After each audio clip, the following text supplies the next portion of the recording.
ኣብ ሱዳን ሓይልታት ቁልጡፍ ደገፍ ኣብ ትሒዝዎ ዘሎ ቦታ መስሪትዎ ዘሎ ተኣሲስ ዝብል ሽም ዝሃቦ ብዓለም ለኸ ኣፍልጦ ዘይብሉ ነቲ ናይ ሱዳን ቀንዲ መንግስቲ ዝጻረር መንግስቲ ኣባል ኮይኑ ንዞባ ኮርዶፋን ከመሓድር ብመራሒ ሓይልታት ቁልጡፍ ደገፍ መሐመድ ሐምዳን ደግሎ ተመሪጹ ዝነበረ ሐመድ መሐመድ ኸሊፋ مسعود عرب زمدبرة العربية تبها المعكن أبز جبر زهرب أبقت تاو مدب أبز نبر لجزية كبتي حيلتات قلت في دقف زمسرة ومنجستي هو سينم هلاون أبقون منجس السودان كتس أمبر كم زخونا نحيلتات قلت في دقف كا أبتهاجر كبير عنود زور رزلو من اللي شاو سرعات إله قلت أنكلو أبتهاجر كا علي تاوي جونسن سيفيلاوي ناي انداتات وقن زلع على حبيرنا كنواقع زلنا ملشا وحيلي يكبل قليس زي حيلتات قلت في دقف كردفان مسحازو أما حدر كردفان غير موزنبرو محمد حمد خليفة حزب السودان حدنت غيرو أنصار حيلتات قلت في دقف كموقع حليفو كالا أماراتيه كم زي بلو كقلص انكولو اتي حيلتات قلت في دقف زمرحو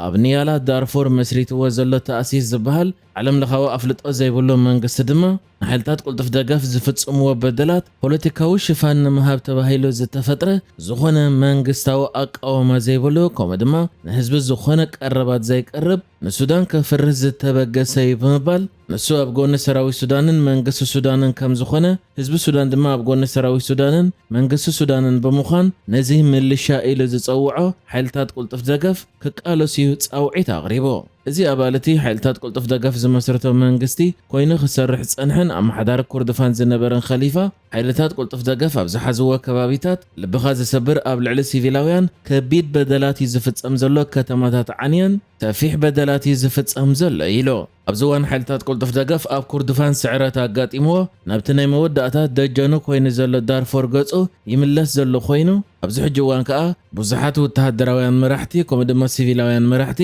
ምስ ወተሃደራቶምን መላፍንቶምን ንሓይልታት ቁልጡፍ ደገፍ ገዲፎም ናብ ሰራዊት ሱዳን እዮም ዝጽምበሩ ዘለዉ ክሳብ ሕጂ ከዓ ንካርቱም ከመሓድር ብሓይልታት ቁልጡፍ ደገፍ ተመሪጹ ዝነበረ ፋርስ አልኑር ኢብራሂም ከምኡውን ኣብ ሓይልታት ቁልጡፍ ደገፍ ብርክት ዝበለ ሰራዊት ዝመርሑ ዝነበሩ ማጀር ጀነራል አልኑር አሕመድ አደም ኮማንደር ዓሊ ረዝቀላህ ከምኡ ድማ ኣብ ባራ ዝበሃል ከባቢ ኣዛዚ ሰራዊት ዝነበረ ብሻራ አልህዋራ ናብ ሰራዊት ሱዳን ተጸምቢሮም ኣለዎ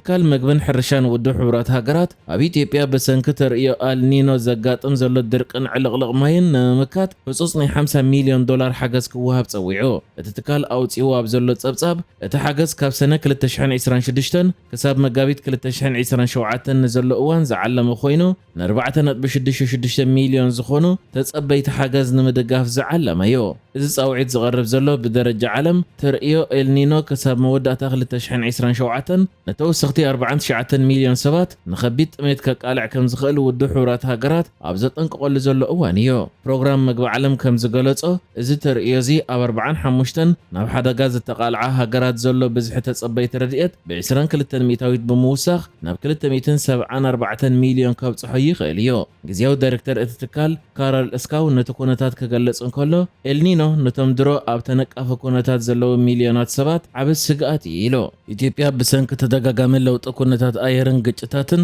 ጸገም ውሕስነት መግቢ የጋጥማ ከም ዘሎ ዘመልከተ እትጸብጻብ እቲ ኩነታት ኣብታ ሃገር ዘሎ ውሕስነት መነባብሮን ቆጠባዊ ዓቕሚ ስድራቤታትን የብሕጎ ከም ዘሎ ኣገንዚቦ ብፍላይ እቲ ልዕሊ 70 ሚእታዊት ሃገራዊ ፍርያት ዝሽፍን ዓውዲ ሕርሻ ኣብ ከቢድ ስግኣት ወዲቑ ከም ዘሎ ሓቢሩሎ እትጸብጻብ ከም ዝሕብሮ ማእከላይ ክፋለተ ሃገር ሰሜናዊ ምብራቕን ዝርከቡ ከባቢታት ዝናብ ክረምቲ ስለ ዝሓጸሮም እቲ ጸገም ክጋደድ ይሎ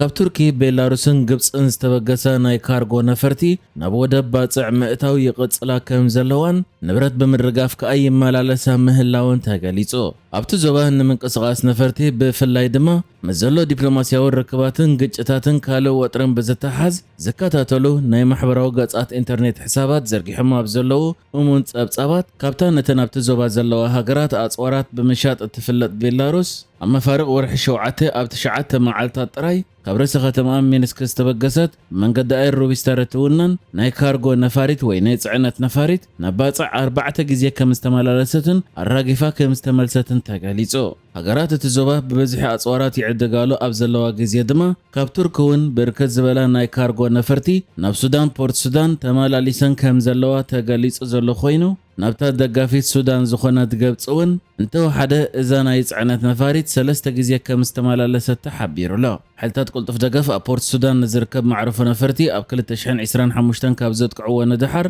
ኣብ ማዕረፎ ነፈርቲ ባጽዕ መንቀስቓስ ናይ ነፈርቲ ከም ዘየደን ክልተ ናይ ቤላሩስ ናይ ጽዕነት ነፈርቲ ኸኣ በተደጋጋሚ ናብ ባጽዕ በጺሐን ከም ዝተመልሳን ኣብ ተመሳሳሊ እዋን ድማ 3 ናይ ጽዕነት ነፈርቲ ኣብ ኢራን ተበጊሰን ኣብቲ ማዕረፎ ነፈርቲ ናይ ኤርትራ ከም ዝዓለባ እውን ተገሊጹሎ። ከም ዝፍለጥ ሰራዊት ሱዳን ካብ ቤላሩስ ኮነ ካብ ኢራን ብርክት ዝበለ ኣጽዋራት ኣብ ምዕዳግ ዝርከብ ኮይኑ ብመሰረት እቲ ወፂ ዘሎ ሓበሬታ ድማ ፖርት ሱዳን ምስ ተጠቕዐት ሰራዊት ሱዳን ቀረባቶ ንምእታው ንማዕረፎ ነፈርቲ ባጽዕ ክጥቀም ከም ዝጀመረ ተኽእሎ ከም ዘሎን ካብኡ ሓሊፉ እውን ብኤርትራ ዝተዓደገ መሳርሒታት ኣትዩ ክኸውን ከም ዝኽእል ተገሊጹ ዘሎ። ኢትዮጵያ ኣብ ዝሓለፈ ቀረብ እዋናት ብተደጋጋሚ ናብ ኤርትራ መብጻሕ ብምግባር ንህልው ኩነታት እታ ሃገርን ምስሊ ናይቲ ሃገርን ብመንገዲ ናይ ዩቲዩብ ሕሳባቶም ክዝርግሑ ዝተረኣዩ ዩቱበራት ብምጥቃስ ንኤርትራ ኣብ ናይ ዑደት ዓንኬል ተዓጽያ ኣላ ብምባል ገሊጻታ። ኢትዮጵያ ኣብ ዕላዊ መንግስታዊ ማዕከን ዜናኣ ነቲ ኣብ ዝሓለፈ ቀረባ መዓልታት ናብ ኤርትራ መብጻሕ ዝገበረን ብዛዕባ ኤርትራ ዝዘርግሖ ቪድዮታት ድማ ኣብ ማሕበራዊ ገጻት ኢንተርኔት ሰፊሕ ሸፈነት ዝረኸበ ተወላዲ ኣዘርባይጃን ዝኾነ ዩቲዩበር ዳቪድ ኣኹንዛዳ ከምኡ ድማ ሩስያውያን ቭሎገራት ማትን ጁልያን ዝበሃሉ ብምጥቃስ ኤርትራ ካብቲ ንሳ ዘላቶ ዞባ መስሉ ዝኾነ ሰፊሕ ዲጂታላዊ መረባት ፋይናንስ ዘመናዊ ቴሌኮሙኒኬሽን ኢንዱስትሪያዊ ትሕተ ቅርጽን ሙሉእ ብምሉእ ነብሲ ዓጽያ ንልዕሊ ፍርቀ ዘመን ኣብ ዓንኬል ናይ ውድቀት እያ ዘላ ኢላ ክትገልጻን ከላ ነቲ ኣብ ዝሓለፈ ቀረባ መዓልታት ኣብ ናይ ዳቪድ ኣኹንዛዳ ዩቲዩብ ዝወፀ ኣብ ማሕበራዊ ገጻት ኤርትራውያን ድማ ሰፊሕ ሸፈነት ዝረኸበ ሓደ መንእሰይ ኤርትራዊ ዜጋ ነቲ ዩቲዩበር ናይ ባነ ኮቦ ሓቲትዎ مسؤ زنبره كالك وصا هاجر زمص ኤርትራዊ ዜጋ ድማ ከምኡ ኣይባሃልን ኢሉ ዝመለሰሉ ፍጻመ ሸፈነ ሂባቶ ዘላ ኮይና ኢትዮጵያ ኸ ነቲ ፍጻመ ነቲ መንግስቲ ዝወጽእ ፕሮፓጋንዳ ኢላ ዘገለጸቶ ርእሰ ምኽኣል ውሕስነት መግብን ሕርሻዊ ርእሰ መርኮሳን ሙሉ በሙሉ ዘፍርስ ዘይከሓት ክውንነት ይበመባል ገሊጻቶ ከም ዝፍለጥ ኢትዮጵያ በተደጋጋሚ ኣውሽጣዊ ጉዳያት ኢትዮጵያ ሰፊሕ መግለጺታት ክትህብ ትርአ ዘላ ኮይና በመንገዲ ዕላውያን ማዕከናት ዜና ኣቢላ ድማ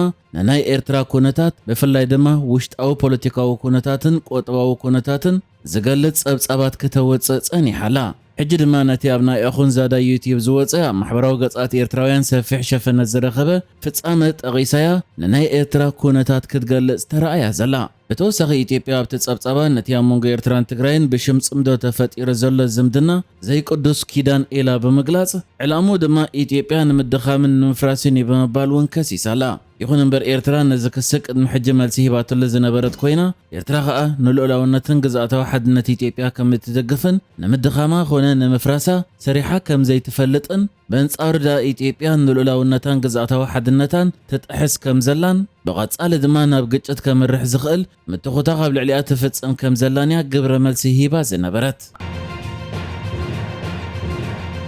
نحجز تدالو الزيناتات ازينيرو بكالك ساب نرغب سلام نعخم